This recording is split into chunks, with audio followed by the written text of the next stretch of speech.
What's going on, guys? Ryan Martillo here at the Crypto Fiend Studios, and today we are going to be doing a simplified to the point review on Tezos. So for all of you that want an in-depth review, this is not the video for you. For all you crypto enthusiasts that want something simple to the point, a basic understanding of what Tezos is, this is the video for you. Now before we jump into that, thank you to everyone who has been subscribing and mashing on that like button. You guys are absolutely awesome. And if you're not subscribed, consider subscribing for quality cryptocurrency content in the future.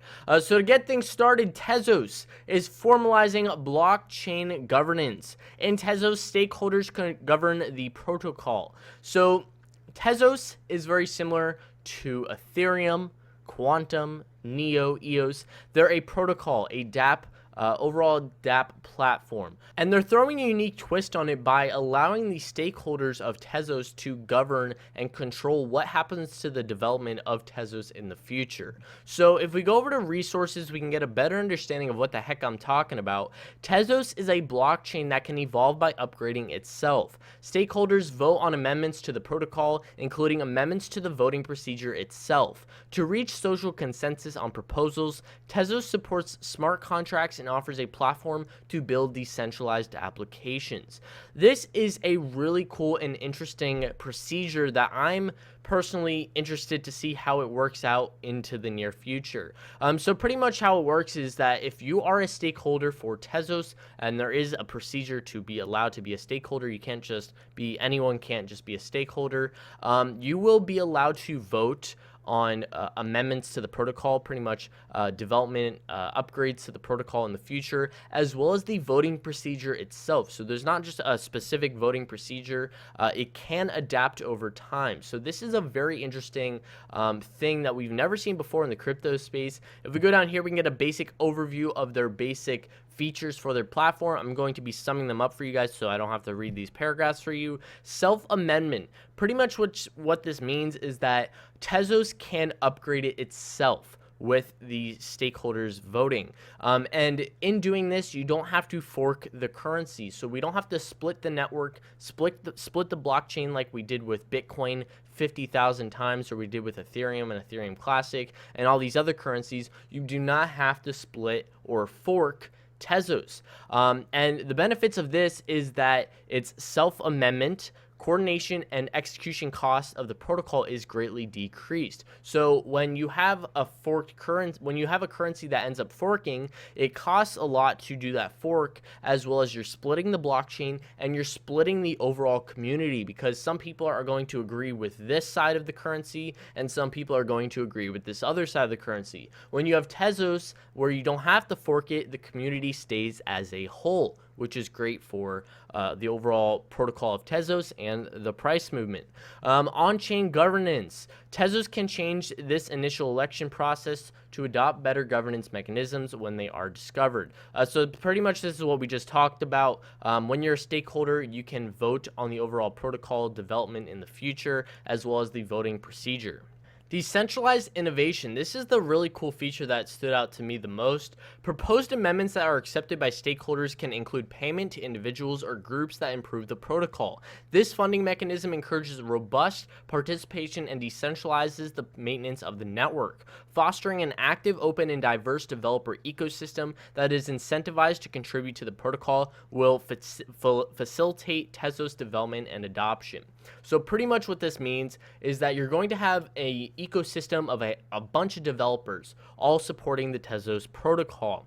And through this voting, developers will be able to share their ideas to improve Tezos along the way. And then once the developers come to a conclusion where they say, hey, we want this developer group to upgrade Tezos, then the Tezos Foundation will allow that developer group to go into the protocol and upgrade it, as well as allowing everyone to see the upgrades along the way. The benefits of this, it's completely decentralized. It creates an open and free ecosystem for developers to share their ideas, and it really helps adoption across the board. Smart contracts and formal verification. To sum up this paragraph for you guys, Tezos is pretty much saying that they're going to be an open source where developers can come in, create their own decentralized apps without any restrictions or censorship or anything like that.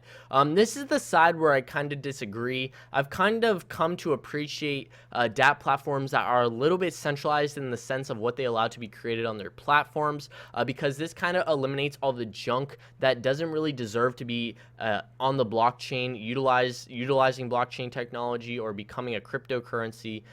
So this is the side where I kind of disagree, but again, it is a completely decentralized open source protocol, so you kind of can't disagree with that. Proof of stake. Participants or nodes is decentralized. Peer-to-peer networks provide the necessary computational resources that keep the network up and running.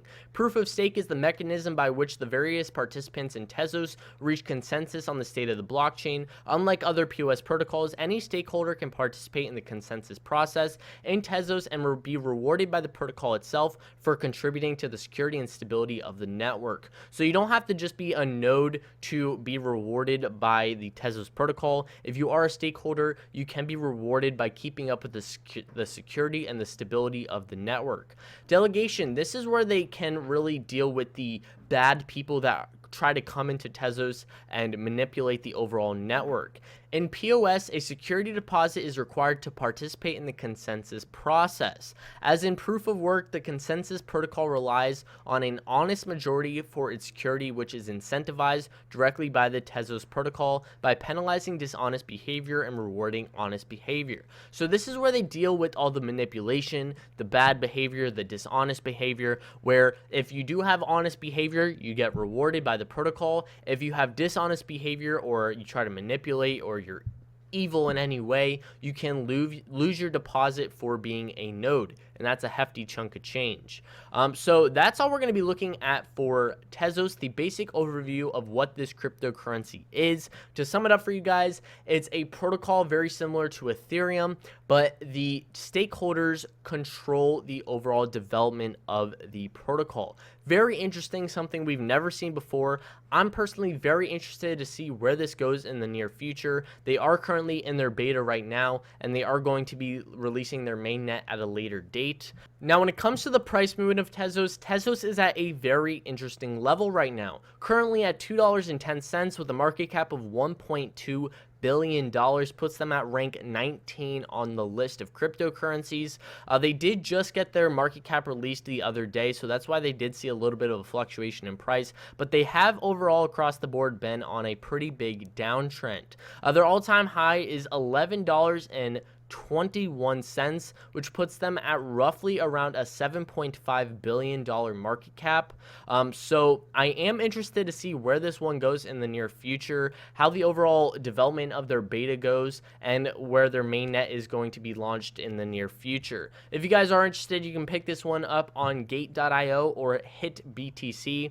Personally, for me, I am not going to be picking this crypto up right now, but I am going to be keeping an eye on it in the near future. Considering this cryptocurrency has not had its market cap released, or they kind of have been in their ICO phase for over a year now, it is very interesting to see that they are at this level of rank 19 when they are currently in their beta phase. So when they do get their mainnet launched, who knows where this could put Tezos at on the map. So that's that for you guys. I hope you guys enjoyed this video. If it was informative, do me a favor, hit that subscribe button and leave a thumbs up on this video, as well as maybe a comment below of your opinion on Tezos. Thank you guys so much for watching. I'm the Crypto Fiend, and I will catch you guys in the next.